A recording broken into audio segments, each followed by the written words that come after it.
How to detect unauthorized logins in Windows. Someone may have used your computer while you were away. Maybe a housemate, maybe something worse. Windows keeps records and you can read them. The main tool is Event Viewer. Press the Windows key, type Event Viewer, and open it. Expand Windows Logs and click Security. This log records sign-in events with timestamps. Filter it for successful logon events and failed attempts. Then compare the times against when you were actually present.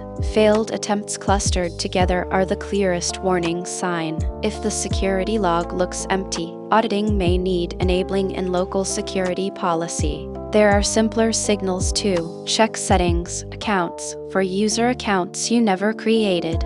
Look at browser history, the recent files list in File Explorer, and the recycle bin. And for your Microsoft account, the online security page shows recent sign-in activity with locations and devices, which is often the fastest answer of all.